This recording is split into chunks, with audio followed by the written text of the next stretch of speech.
Bom dia, boa tarde, boa noite. Essa é a nona aula do nosso curso de Ensino de Astronomia da UFABC. Eu sou o Vinícius Antunes Proença e serei o professor da sua aula. Essa aula versará basicamente sobre o Sol, a nossa estrela, a estrela do nosso sistema solar. É, Ela tem como cronograma o slide a seguir. Então, o cronograma da aula vai ser basicamente a origem dessa fonte de energia, a fonte de energia do Sol, explicando como que por tanto tempo ele se mantém nesse nível de radiação. Então, por bilhões e bilhões de anos estamos recebendo luz e calor. E qual é a origem disso?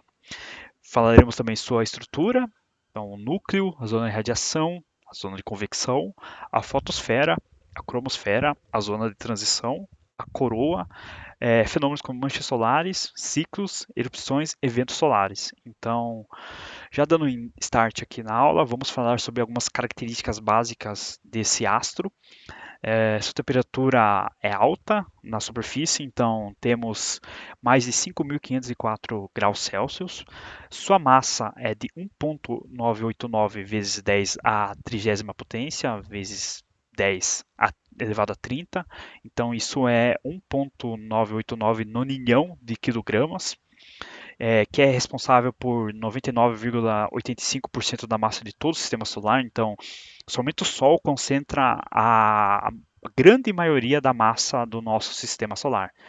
É frequentemente usado como unidade de massa na astronomia. Apesar de ser muita massa em relação a outras estrelas, o Sol é apenas uma estrela pequena, de certa forma. Então, ele é usado, a sua massa, como simplificação e até facilitação como um múltiplo para representar massas de outras estrelas, por exemplo. Então, você verá frequentemente estrelas com 10, 5 vezes a massa do nosso Sol.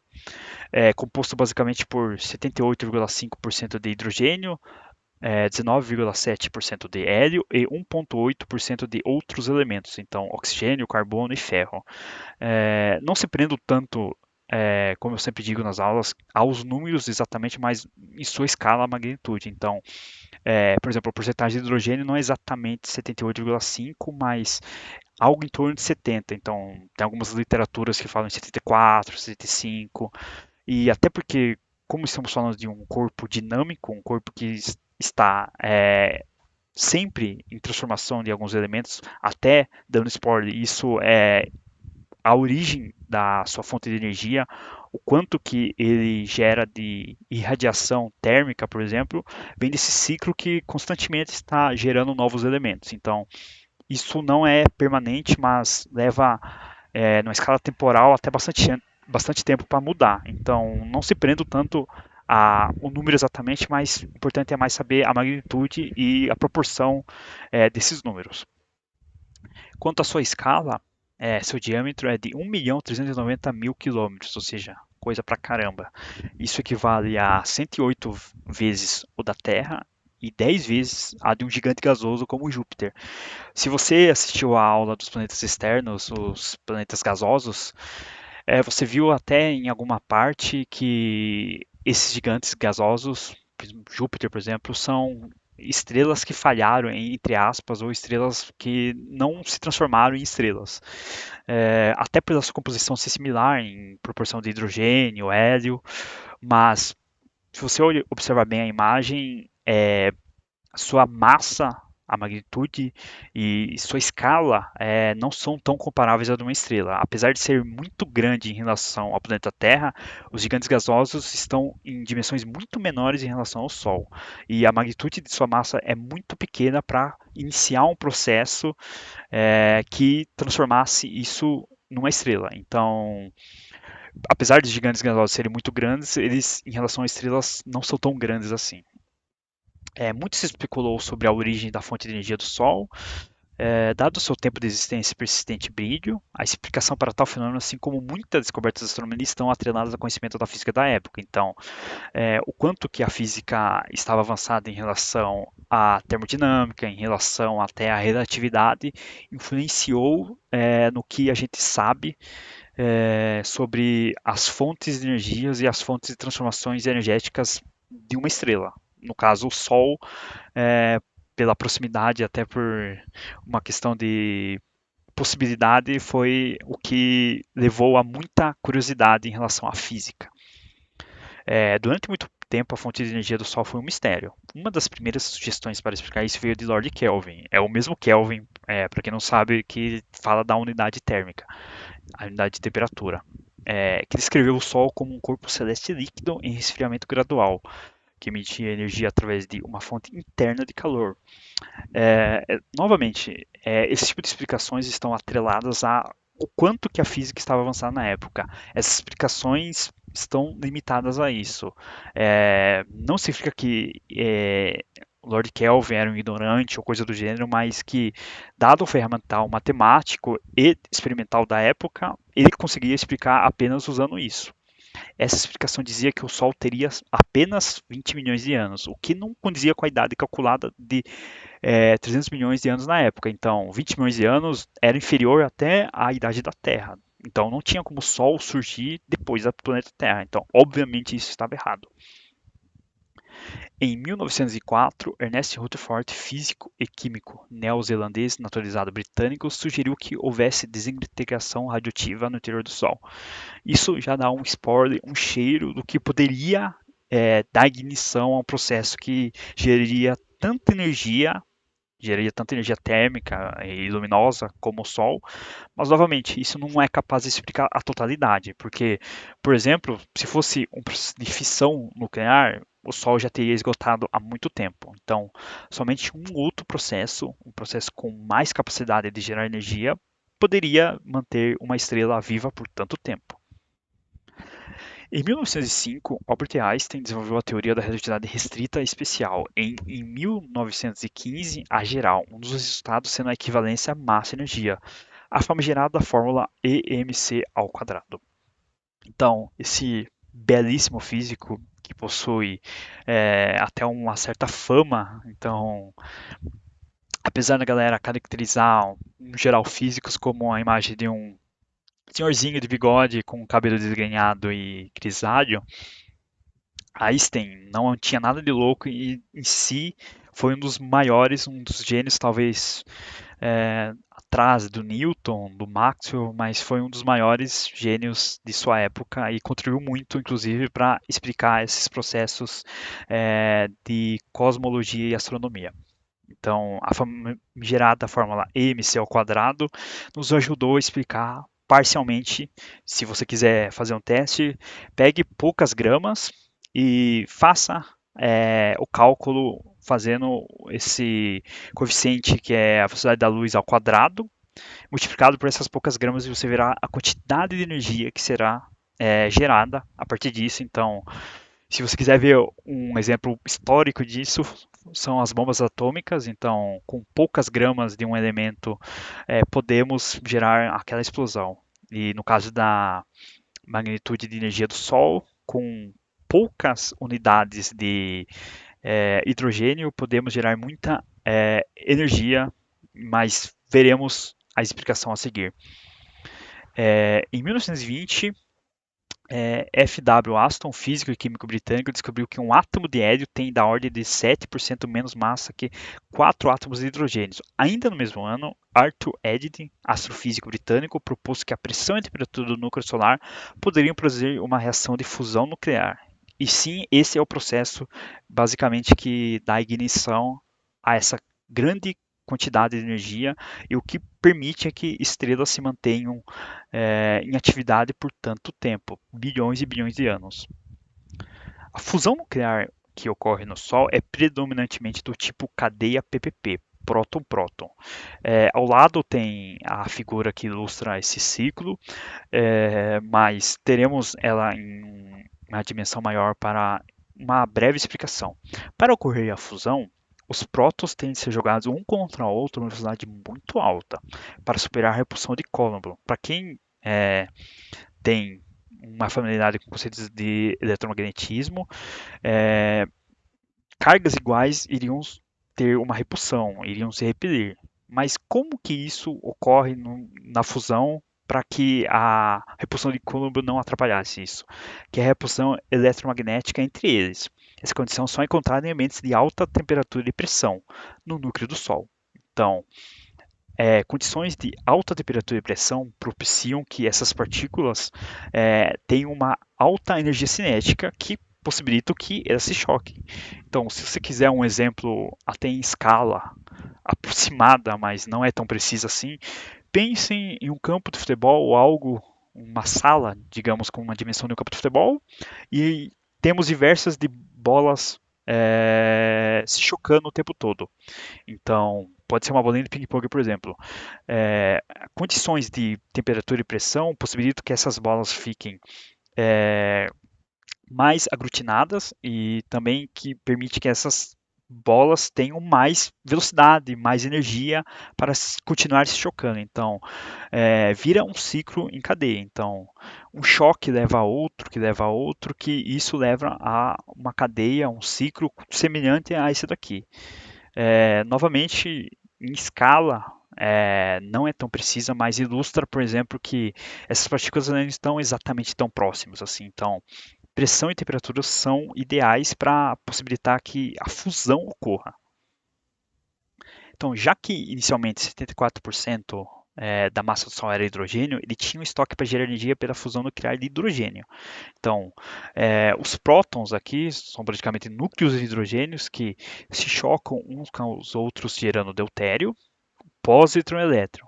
Você há a aniquilação desses dois pósitrons com os elétrons e gerando dois fótons e mais dois fótons ainda. Então, no decorrer desse processo, desse ciclo, o que você precisa importante é notar que 4 núcleos de hidrogênio geram um isótopo de hélio 4.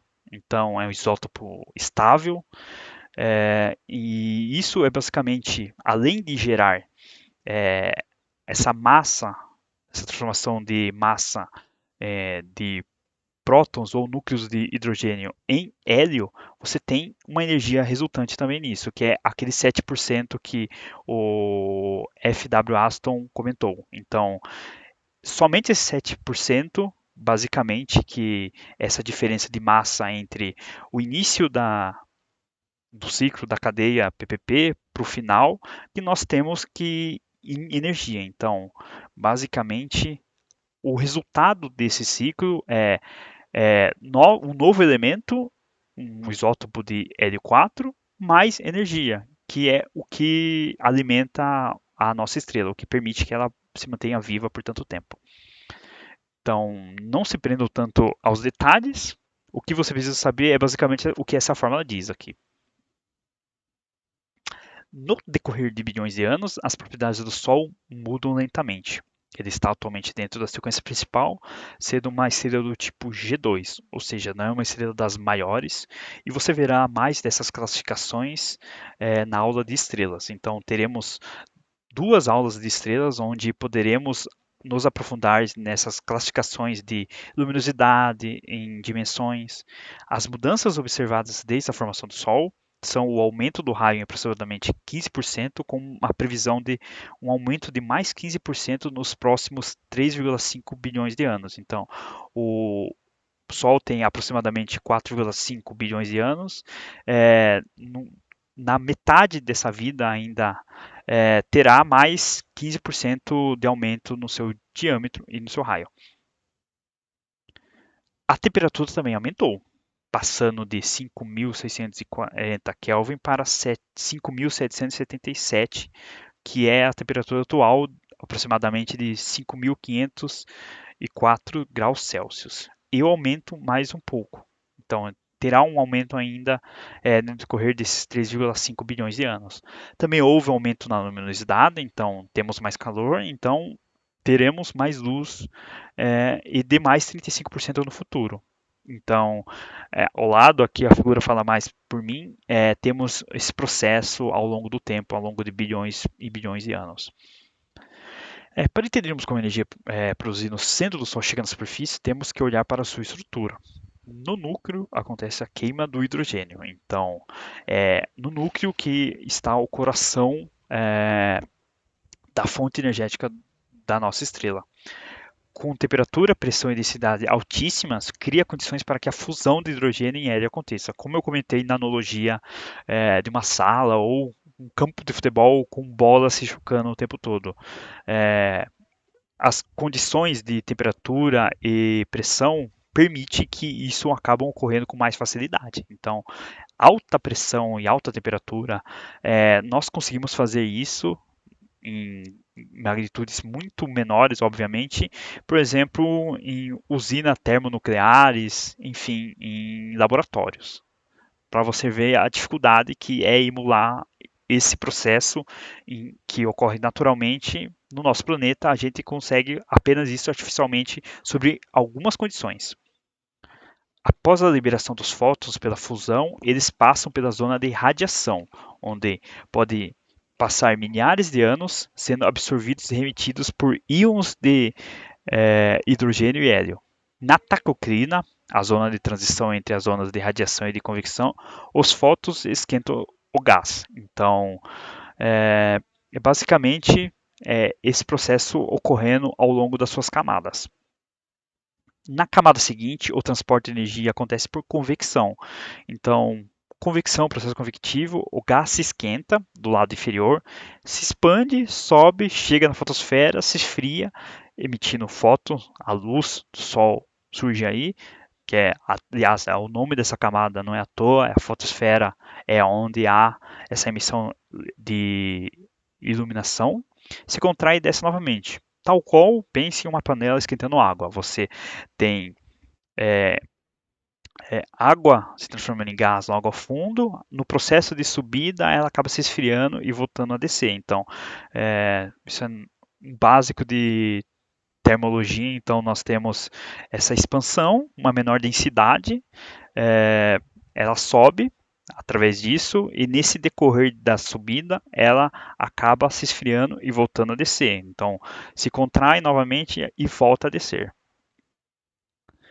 Da fotosfera, a maioria dos fótons chegam até o espaço, então são esses que nós podemos ver daqui da Terra. A fotosfera é tida como a superfície do Sol, entre aspas, mas como nós não temos exatamente nessa bola de gás, de plasma, algo como uma superfície, então temos algumas camadas, então é um corpo dinâmico, então é tida como superfície, mas não é exatamente uma superfície.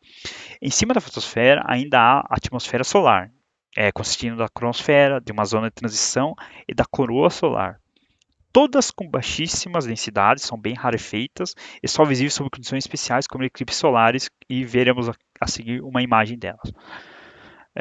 Com uma densidade de até 150 gramas por centímetro cúbico e uma temperatura de 13 milhões de graus Celsius, 13 milhões e 600 mil graus Celsius, a fusão de hidrogênio e hélio acontece aqui. Então, é uma temperatura altíssima e uma pressão muito alta. Então, essa densidade de hidrogênio acaba facilitando que ocorram aqueles choques, ocorra a fusão do hidrogênio em novos elementos, por consequência. Sua temperatura cai drasticamente até o limite exterior do núcleo, chegando a 7 milhões de Kelvin, ou seja, cai pela metade basicamente, mas ainda assim está muito alta, junto com a pressão com menos de 10% do valor encontrado no núcleo. Então, o núcleo é relativamente grande, se estende por até 30% do raio do Sol e contém 60% da sua massa. Então, ele é altamente denso e grande em relação até a outras camadas. Até hoje, a fração de massa em hidrogênio no centro se reduziu a 34% e a de hélio aumentou em 64%. Para você ver que nesse decorrer desse processo você tem a perda do material que levará a novos choques e levará a continuidade desse processo. Então, dando spoiler até das aulas de estrelas morrem, como vocês sabem, elas chegam a processos como supernovas. Então, é através desse processo onde esses elementos leves são transformados em elementos mais pesados que nós temos um ponto onde não há mais esse equilíbrio entre a expansão da estrela através desse processo de fusão versus a gravidade que está tentando forçá-lo ela a se contrair. Então, chega um momento que a gravidade acaba vencendo e acaba tendo um processo de rompimento, de morte, entre aspas, da estrela. Aqui vamos falar agora sobre a zona de radiação. A zona de radiação vem logo depois do núcleo, se estendendo de 0,3% por cento do raio do Sol a 0,70. Então, aqui a temperatura cai de 7 milhões de Kelvin até 2 milhões. Então, menos que a metade de Kelvin e a densidade de 20 gramas por centímetro cúbico para 0,2. Então, mais de 100 vezes, fica menos denso mais de 100 vezes. Nessa zona, a energia é transportada por fótons, que são absorvidos e remetidos constantemente pelos íons nos seus caminhos. Então, a energia aqui é o transporte pelas partículas que levam à iluminação, os fótons. Então, eles são constantemente absorvidos e remetidos pelos íons ao seu caminho. E a imagem ao longo aqui mostra mais ou menos esse evento. E esse processo não é exatamente uma reta, é um processo de constantes choques, então por isso é tido como um random walk, é um passeio aleatório até essa saída dessa zona de radiação. Entre dois choques, os fótons percorrem em média, novamente ocorrem bastante choques nesse caminho, uma distância que é o livre caminho médio. Então, dependendo da densidade nessa região, com densidades altas, o percurso livre médio dos fótons é da ordem de 1 centímetro. Parece pouco, mas para escalas de quântica, 1 centímetro é coisa para caramba. Então, essas partículas muito pequenininhas, partículas elementares, elas levam um bocado de tempo para passar por esse percurso livre médio. Como a cada colisão os fótons seguem uma trajetória aleatória, eles podem demorar muito para sair dessa região. Em média, cerca de 1 milhão e 700 mil anos. Aliás, só corrigindo, 170 mil anos para atravessar a zona de radiação. Então, os fótons que você acaba enxergando hoje passaram por todo esse bocado de tempo, além do próprio tempo de saída da fotosfera até chegar a nós. Então, além dos minutos que levam para chegar até nós, levam esse bocado de ano para sair do seu interior. O vídeo a seguir demonstra um pouco disso.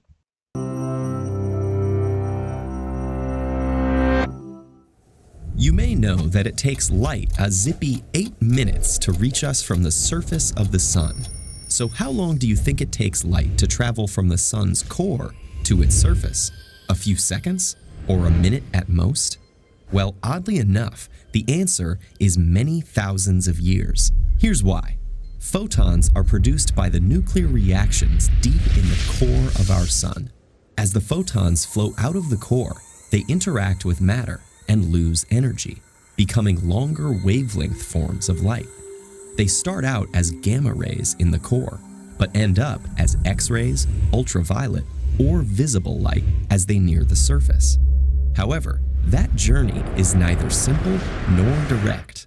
Upon being born, each photon travels at a speed of 300,000 kilometers per second until it collides with a proton and is diverted in another direction, acting like a bullet ricocheting off of every charged particle it strikes. The question of how far this photon gets from the center of the sun after each collision is known as the random walk problem. The answer is given by this formula. Distance equals step size times the square root of the number of steps. So if you were taking a random walk from your front door with a 1 meter stride each second, it would take you 1 million steps and 11 days just to travel 1 kilometer. So then how long does it take for a photon generated in the center of the sun to reach you? We know the mass of the sun and can use that to calculate the number of protons within it. Let's assume for a second that all the sun's protons are evenly spread out, making the average distance between them about 1 × 10⁻⁻⁻ meters. To To random walk the 690,000 kilometers from the core to the solar surface would then require 3.9 times 10 to the 37th power steps, giving a total travel time of 400 billion years. That can't be right. The sun is only 4.6 billion years old. So what went wrong? Two things. The sun isn't actually of uniform density, and photons will miss quite a few protons between every collision. In actuality, a photon's energy, which changes over the course of its journey, determines how likely it is to interact with a proton. On the density question, our models show that the sun has a hot core where the fusion reactions occur. Surrounding that is the radiative zone, followed by the convective zone, which extends all the way to the surface. The material in the core is much denser than lead, while the hot plasma near the surface is 1,000,000 times less dense, with a continuum of densities in between. And here's the photon-energy relationship. For a photon that carries a small amount of energy, a proton is effectively huge, and it's much more likely to cause the photon to ricochet. And for a high-energy photon, the opposite is true. Protons are effectively tiny. Photons start off at very high energies compared to when they're finally radiated from the sun's surface. Now, when we use a computer and a sophisticated solar interior model to calculate the random walk equation with these changing quantities, it spits out the following number: 170,000 years. Future discoveries about the sun may refine this number further, but for now, to the best of our understanding, the light that's hitting your eyes today spent 170,000 years pinballing its way towards the sun's surface, plus 8 minuscule minutes in space. In other words, that photon began its journey 2 ice ages ago, around the same time when humans first started wearing clothes.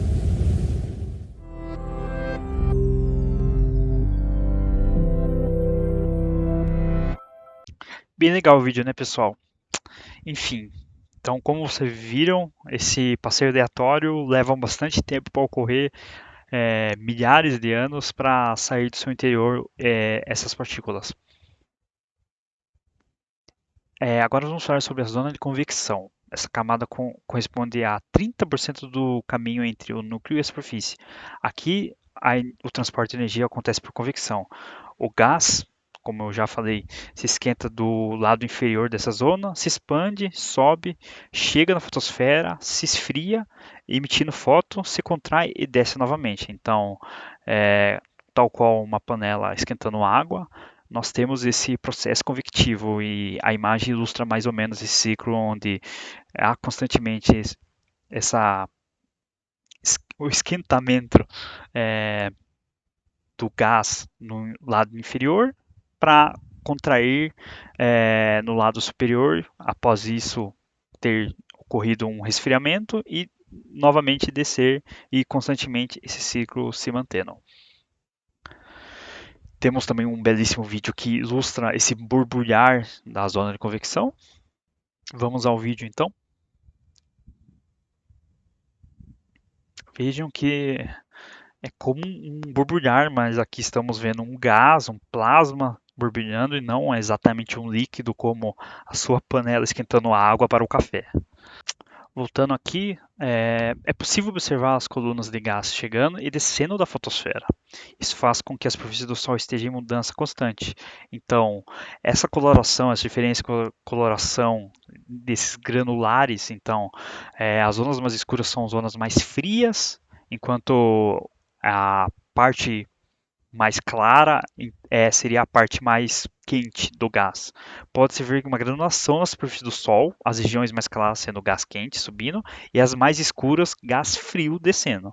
O diâmetro típico dessa célula, esses granulares, é cerca de 70 km, 700 km, aliás, e ela vive da ordem de 5 a 10 minutos. Então, cada granularzinho aqui na imagem é só 700 quilômetros, é só maiores que muitos municípios aqui do nosso país, para você ver a magnitude da escala do Sol. O Sol não é um corpo estático, Ele, assim como os outros planetas, gira em torno de um eixo perpendicular à eclíptica, seguindo os mesmos sentidos de rotação dos demais corpos, contradizendo a ideia de perfeição de que os corpos celestes teriam superfícies perfeitamente lisas.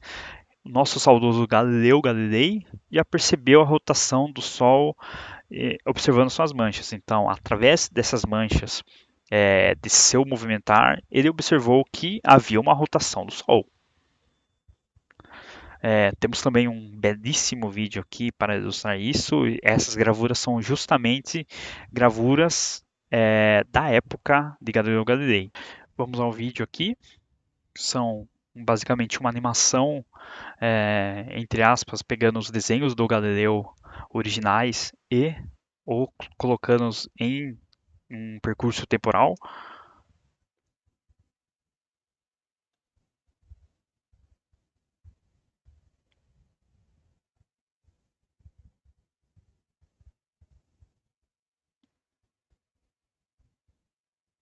Pode-se observar, então, esse movimento de rotação do Sol, através dessas manchas, do padrão dessas manchas, variando ao longo do tempo.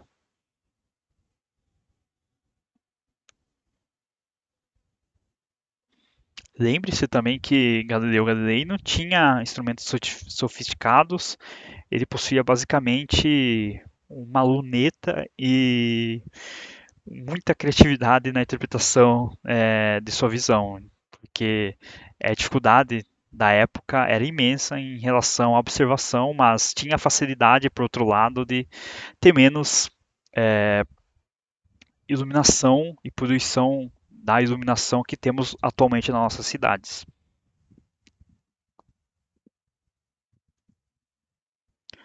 A rotação não é uniforme, variando do Equador 25 dias até os polos 36 dias. Também varia dependendo da distância do centro. E na imagem ao lado temos um mapa de calor basicamente que demonstra essa variação, onde a zona em vermelho é onde está mais rápida essa rotação e a zona em azul sendo o período mais longo dessas variações dessa rotação. O núcleo e a zona de radiação giram com um corpo rígido, tendo uma rotação diferente da zona de convecção. Então, o núcleo e essas zonas mais densas têm uma rotação, em geral, mais lenta do que a zona convectiva, que é basicamente como se fosse um líquido, um plasma de fato, enquanto por a alta densidade dessas camadas inferiores, como o núcleo, nós temos essa lentidão, entre aspas, em relação à rotação que tem mais na zona de convecção. E também você pode ver que os polos, no geral, são mais lentos do que o seu equador. Acredita-se que o campo magnético solar é gerado na tacoclina, pelo efeito dínamo. Então, lembre-se que rotação de elementos ferrosos, por exemplo, e acaba gerando esse efeito dínamo. Então, ele é de poucos 10 a menos 4 Tesla, ou da Terra, para ter em comparação, é de 6 vezes 10 a menos quinto Tesla. Então, é bastante. O campo magnético mais intenso do sistema solar, cerca de 200 vezes mais forte do, por exemplo, do Júpiter, que é o segundo campo magnético mais intenso do sistema solar. Só que em perspectiva, novamente eu falo, para observar a magnitude, está só numa escala maior. Então, não é tanta coisa assim, mas novamente em relação ao sistema solar é bastante coisa. E é mais complexo do que o campo terrestre. Então, chega a ser até um caos em relação ao que nós vemos, por exemplo, em dipolos, onde as linhas dos campos magnéticos são fechadas. Até nesse caso, ocorrem linhas abertas. Então, pela sua escala ser mais massiva, sua escala em relação ao diâmetro ser maior, também tem a ocorrência desses campos mais caóticos e mais estranhos, por assim dizer. É dessa zona que vem a luz que chega em nós, é a superfície do Sol, a fotosfera, que fica no topo da zona de convecção. É basicamente aqui que nós vemos quando observamos o nosso astro, a nossa estrela, o Sol. É uma região semi-opaca e é a região mais profunda que pode ser observada. Ela não é uma superfície nítida, mas uma camada de aproximadamente 600 km de espessura, com temperatura variando de 9.400 Kelvin a 4.400 Kelvin. Então tem um range de variação de temperatura na fotosfera. Devido ao fato de que a parte superior da fotosfera ser mais fria do que a parte inferior, a imagem do Sol parece ser mais brilhante do centro do que nas laterais do disco solar. Esse fenômeno é conhecido como escurecimento do burdo. E como você pode ver, a imagem ilustra melhor do que eu posso descrever com palavras. Então, essa diferença de temperatura é o que causa esse escurecimento do burdo. Durante os primeiros estudos do espectro óptico da fotosfera, observou-se que havia um elemento químico até então desconhecido. Em 1868, Norman Lockyer, cientista e astrônomo inglês, chamou esse novo elemento de hélio, em referência ao deus grego Hélio. O hélio só seria isolado na Terra 25 anos mais tarde. Então, é interessante que, novamente, graças às estrelas ou processos similares, onde há temperatura e pressão muito intensas, ocorre a fusão de elementos mais leves em elementos mais pesados, como o hélio.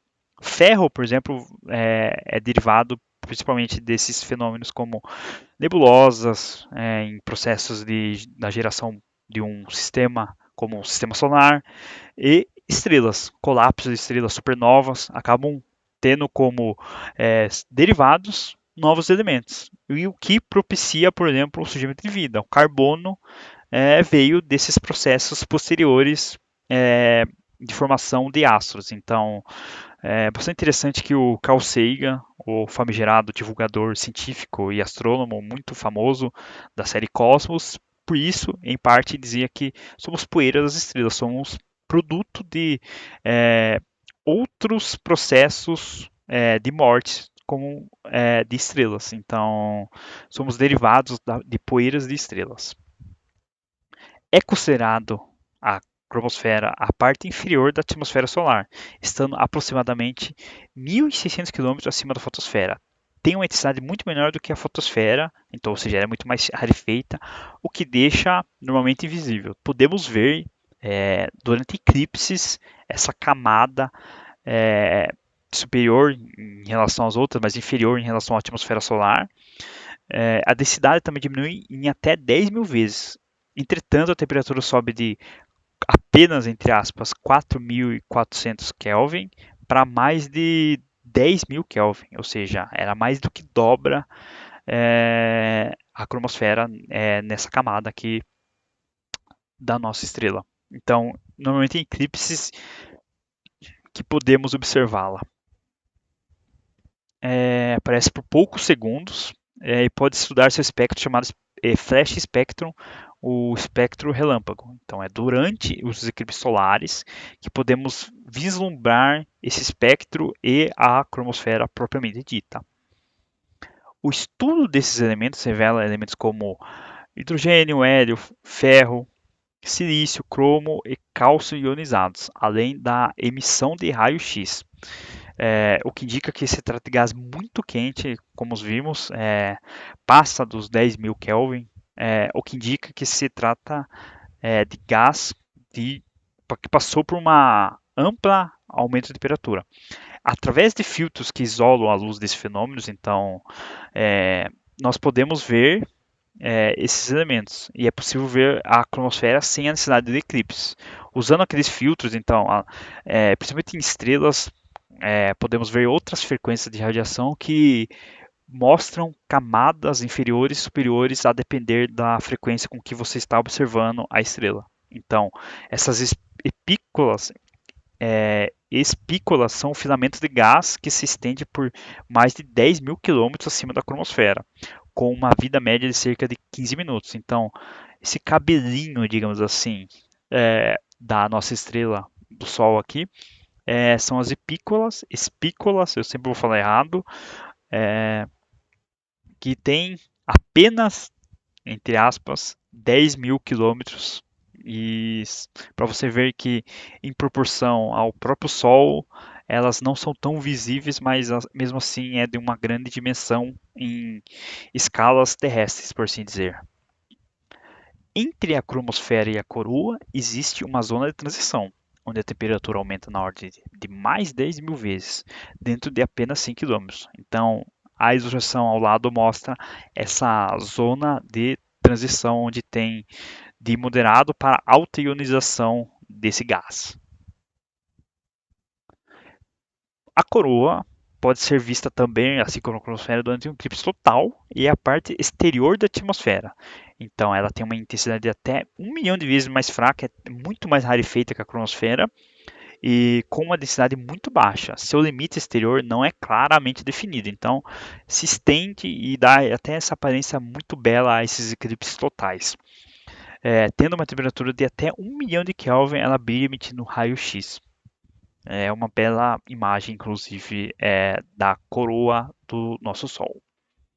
As regiões brilhantes vistas nas coroas são causadas pela interação de partículas carregadas com o campo magnético. Então, seu campo caótico acaba gerando esses fenômenos como ejeção de massa coronal, um buraco coronal, esse interstream que é mais lento. Então, temos essas diferentes nomenclaturas para o vento solar.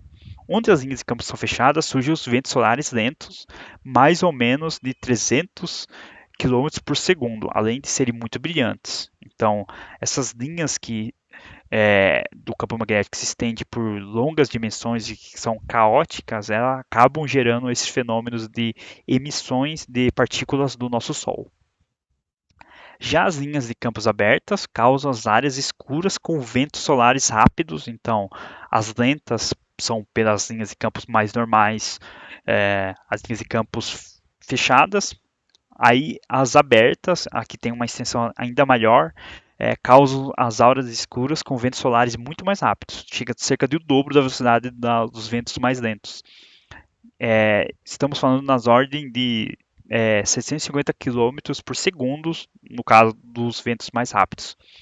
As partículas do vento solar possuem energias cinéticas que correspondem à temperatura de 40 mil Kelvin e para íons de 100 mil kelvins para elétrons, com uma densidade média de 7 vezes 10 a sexta íons por metro cúbico e velocidade de 500 km por hora, isso leva a uma taxa de perda de massa de 3 vezes 10 a menos 14 massas solares por ano. É uma taxa muito pequena e levaria um bocado de tempo para o Sol perder a sua totalidade de massa. Apesar de ser muito intensa em relação a escalas terrestres, em relação à escala de estrelas, essa taxa de perda de massa é irrisória, de certa forma.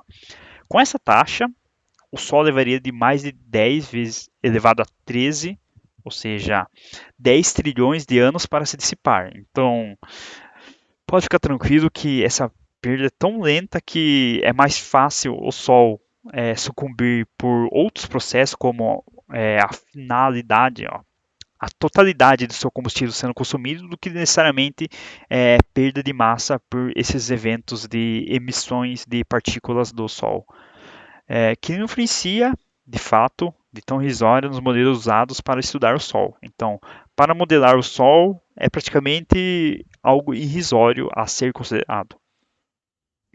Então, como já citado, Galileu Galilei descobriu as manchas solares há 400 anos atrás. Aqui tem o que tem no vídeo passado em relação a seus desenhos, suas gravuras das suas manchas solares ao longo do tempo.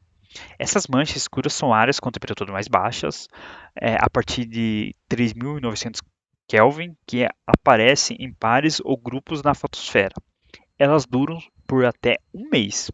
As manchas solares são de coloração avermelhada e não negras como enxergamos. Essa ilusão de ótica se dá por causa do contraste com as regiões vizinhas. Então, como as regiões vizinhas são mais quentes, elas brilham mais e causam esse efeito de escuridão nas manchas. Mas de fato elas são mais avermelhadas. Podem aparecer em diversos tamanhos, e essa imagem pode chocar você, mas elas são muito grandes. São maiores do que o nosso planeta. São medidas em milionésimo da área visível do Sol. Uma mancha é considerada grande quando é média entre 300 e 500 milionésios do disco solar. Mas mesmo assim, até manchas pequenas são maiores do que o nosso planeta Terra. As manchas solares consistem de uma parte escura, a umbra, e uma menos escura em torno com estrutura de filamentos, a penumbra. É, Novamente, não confunda com o termo umbra e penumbra, por exemplo, que ocorre em eclipses. Nos últimos 2 séculos, as contagens de manchas solares mostram que o número de manchas oscila com um período de 11 anos. Então, nós temos esse período de maior ou menor atividade com 11 anos. As fases com muitas manchas são chamadas de fases de atividade solar. Novamente, esse 11 anos, na verdade, significam 22 anos. Pense assim num período senoidal, então você tem o pico de alta, o pico de baixa. Então você tem o limite superior e inferior, tal qual uma senoide, uma função periódica. Então a totalidade, o período total seria de 11 anos de um ciclo de 22 anos, só me corrigindo, é o dobro desses 11 anos em relação ao ciclo completo de atividade solar. Por que leva esse 11 anos e por que há esse menor ou maior atividade? Na verdade, esse período de inversão dos polos magnéticos. Então, temos dois máximos e o período total é de 22 anos. Não se enganem, o período de 11 anos é apenas a metade desse período total. Então, o número médio de manchas nesse ciclo solar em função do tempo para os últimos 260 anos, aparece nesse gráfico aqui. Os ciclos solares, na verdade, meios ciclos, são contados a partir de 1755, quando a contagem mais extensa começou. Já que as manchas solares são escuras e de baixa temperatura, a energia irradiada pelo Sol diminui cerca de 0,1% durante seus máximos. Então, nós temos essa variação em relação a picos de mínimos e máximos. Agora, os últimos 400 anos é um range maior. Períodos com ciclos fracos, como os mínimos de Maunder e de Dalton, parecem coincidir com períodos de baixa temperatura na Europa, mas não necessariamente no resto do mundo. Então, parece explicar, pelo menos parcialmente, alguns efeitos de altas ou baixas temperaturas aqui no nosso planeta Terra. Atualmente estamos no ciclo 25, que começou em dezembro de 2019, sendo o ciclo de 24, número 24, o mais fraco desde 1820, o mínimo de Dalton. Novamente, explica parcialmente a temperatura do nosso planeta, mas temos outros fatores, como citando a influência da atividade humana para modelos climáticos como o aquecimento global ou as mudanças do nosso clima. Então, modelos climáticos que buscam quantificar a influência da radiação solar sobre a temperatura da Terra não conseguem explicar o aquecimento rápido das últimas décadas. Existem outras causas. É um problema multifatorial. Clima, estamos falando de algo mais caótico, algo mais estocástico, então são múltiplas variáveis e elas não necessariamente uma consegue explicar a totalidade desse fenômeno. Então, são várias variáveis que ajudam a explicar as temperaturas e a variação do clima aqui no nosso planeta Terra. Um dos fenômenos associados com as atividades multisolares são as erupções solares. Essa emissão massiva de partículas ao longo da atmosfera solar. Elas podem medir até 100 mil quilômetros e liberam muita energia, podendo chegar a metade da energia que a Terra recebe em um segundo. Então é coisa pra caramba. E você pode ver em escalas que as manchas solares já eram muito grandes e ao lado temos essas erupções, o quanto elas são grandes. Se, por exemplo, a Terra estivesse a uma distância mais próxima, com certeza não haveria a possibilidade de ter vida aqui na Terra. E se não tivéssemos, por exemplo, campos magnéticos aqui na nossa Terra ativos, não poderíamos ter vida na Terra porque mesmo a essa distância, poderia dificultar muito a um processo de vida aqui no planeta Terra. Essa energia é parcialmente formada por partículas carregadas, que podem interromper comunicações ou causar perigo para astronautas quando chegam na Terra, cerca de meia hora a 4 horas depois que ocorre. Então, leva até 4 horas para essas emissões de erupções solares chegarem aqui na Terra.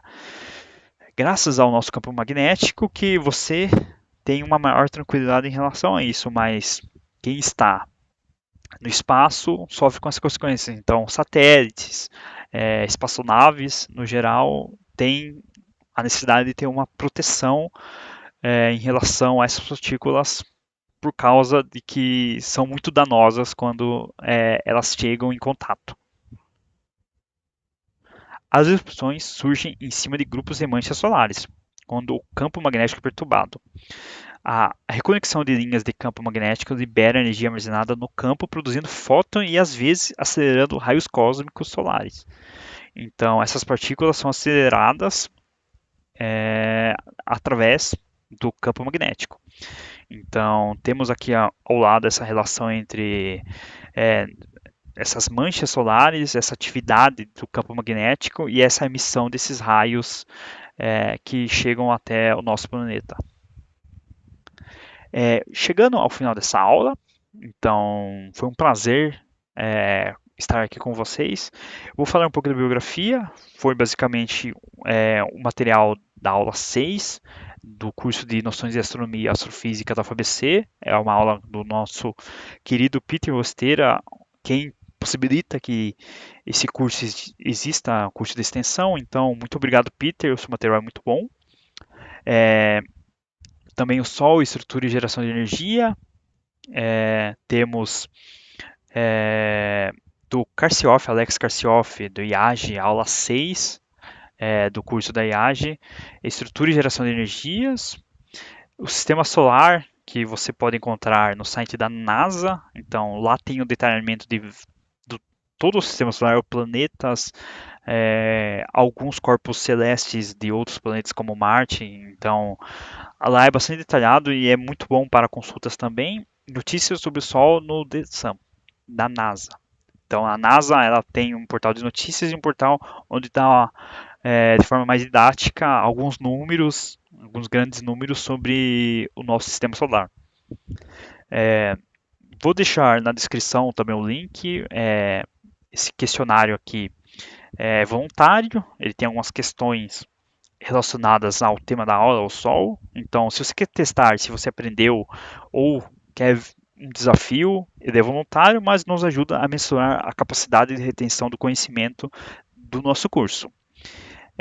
Não é obrigatório para você conseguir o certificado, você precisa só responder apenas o formulário com seu nome para pleitear um certificado, mas essas perguntas são de grande ajuda para nós. Então, se você tiver um tempinho, por favor, preencha-as.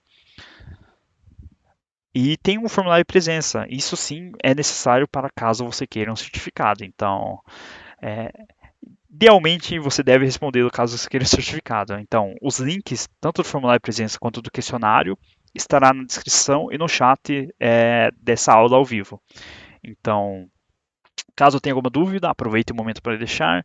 Caso você esteja envergonhado e queira algo mais intimista, você pode nos procurar nas redes sociais. Temos Instagram, temos Facebook. Então, tem o meu e-mail. Caso você queira perguntar para mim, eu teria o maior prazer em respondê-lo. Mas no chat ao vivo, se você estiver assistindo essa aula ao vivo, você pode também perguntar que um dos nossos colaboradores irá responder. Tem dúvidas? Aproveite para tirar agora. Pode nos procurar nas redes sociais, como eu comentei. Se gostou da aula, curta, compartilhe. Aquele seu amiguinho curioso com astronomia ou aquele seu amiguinho que queira um certificado de extensão de horas aqui na UFABC, então você pode conseguir. Então, se gostou da aula, curta e compartilhe. Mande para o máximo de pessoas se você quiser. Muito obrigado por chegar até aqui. E até a próxima aula. Tchau, tchau.